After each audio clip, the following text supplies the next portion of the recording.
नासिर ये बात ठान चुका है कि वो गुड्डी पर किसी किस्म की आंच आने नहीं देगा, क्योंकि वो जानता है कि गुड्डी बहुत अच्छी और एक मासूम सी बच्ची है।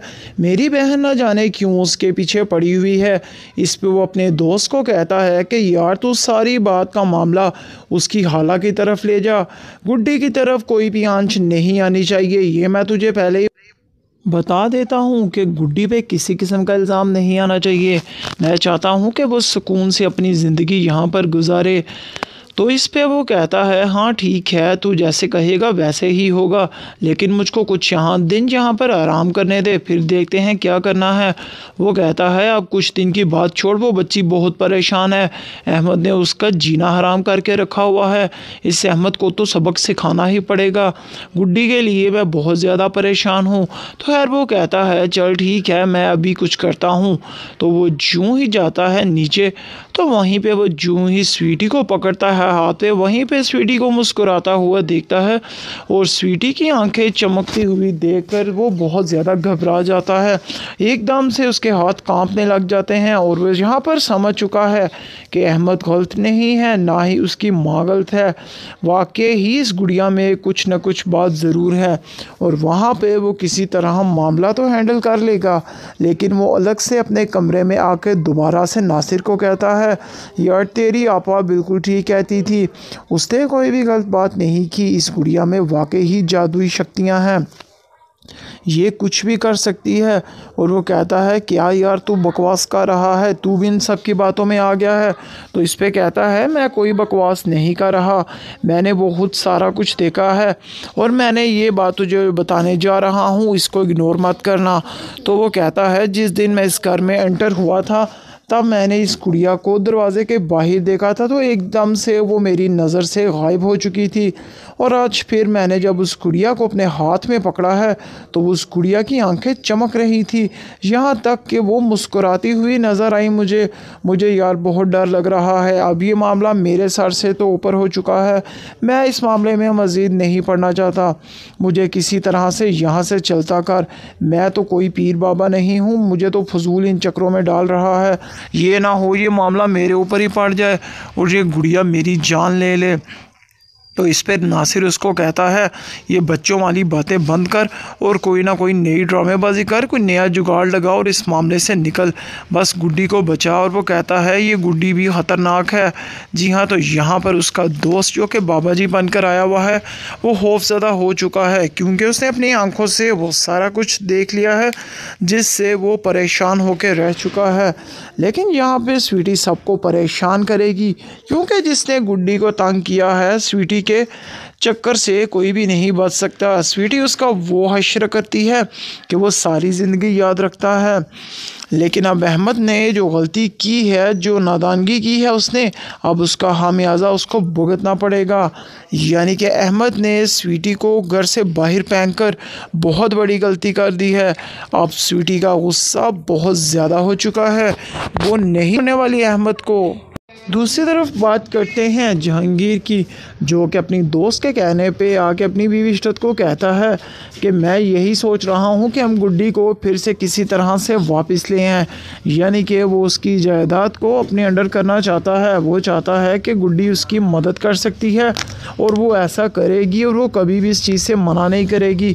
यहाँ पर इशरत एतराज़ करती है, वो कहती है हम उस बच्ची को इस घर में कभी भी नहीं लाएंगे, वो बहुत मतलब परस्त लड़की है, मैं उससे बहुत नफ़रत करती हूँ और मेरे सामने उसका नाम भी ना लीजिएगा, अब वो इस घर में दोबारा कदम नहीं रख सकती। जी हाँ, तो इशरत बहुत ज़्यादा नफ़रत करने लग चुकी है गुड्डी से, यहाँ तक कि हमज़ा ने भी गुड्डी का जिक्र किया तो वो नाराज़।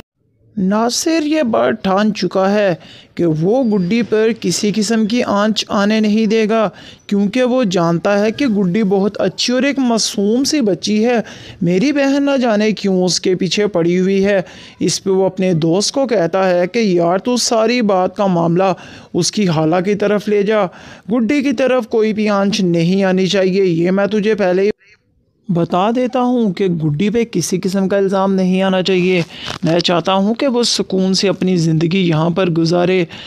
तो इस पे वो कहता है हाँ ठीक है, तू जैसे कहेगा वैसे ही होगा, लेकिन मुझको कुछ यहाँ पर आराम करने दे, फिर देखते हैं क्या करना है।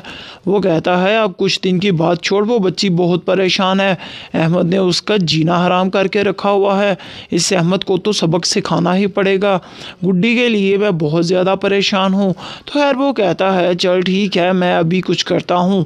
तो वो जूँ ही जाता है नीचे, तो वहीं पे वो जूँ ही स्वीटी को पकड़ता है हाथ पे, वहीं पे स्वीटी को मुस्कुराता हुआ देखता है और स्वीटी की आंखें चमकती हुई देखकर वो बहुत ज़्यादा घबरा जाता है, एकदम से उसके हाथ कांपने लग जाते हैं और वो यहाँ पर समझ चुका है कि अहमद गलत नहीं है, ना ही उसकी माँ गलत है, वाकई ही इस गुड़िया में कुछ न कुछ बात ज़रूर है और वहाँ पे वो किसी तरह मामला तो हैंडल कर लेगा। लेकिन वो अलग से अपने कमरे में आकर दोबारा से नासिर को कहता है यार तेरी आपा बिल्कुल ठीक कहती थी, उसने कोई भी गलत बात नहीं की, इस गुड़िया में वाकई ही जादुई शक्तियाँ हैं, ये कुछ भी कर सकती है। और वो कहता है क्या यार तू बकवास कर रहा है, तू भी इन सब की बातों में आ गया है। तो इस पे कहता है मैं कोई बकवास नहीं कर रहा, मैंने बहुत सारा कुछ देखा है और मैंने ये बात जो बताने जा रहा हूँ इसको इग्नोर मत करना।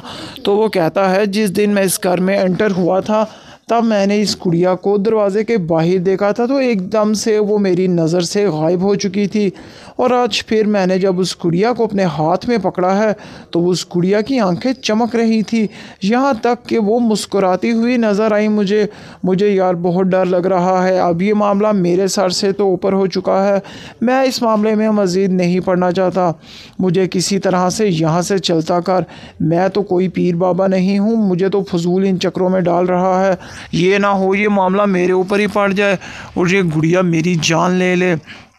तो इस पर नासिर उसको कहता है ये बच्चों वाली बातें बंद कर और कोई ना कोई नई ड्रामेबाजी कर, कोई नया जुगाड़ लगा और इस मामले से निकल, बस गुड्डी को बचा। और वो कहता है ये गुड्डी भी ख़तरनाक है।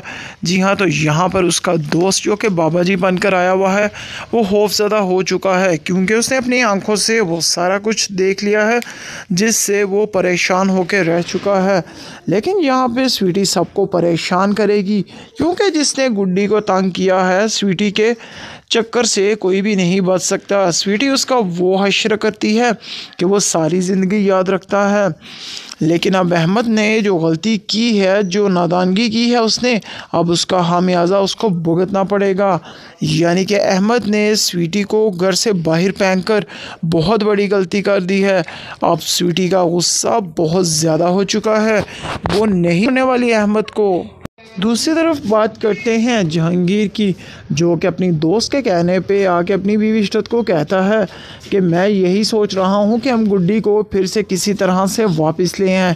यानी कि वो उसकी जायदाद को अपने अंडर करना चाहता है, वो चाहता है कि गुड्डी उसकी मदद कर सकती है और वो ऐसा करेगी और वो कभी भी इस चीज़ से मना नहीं करेगी।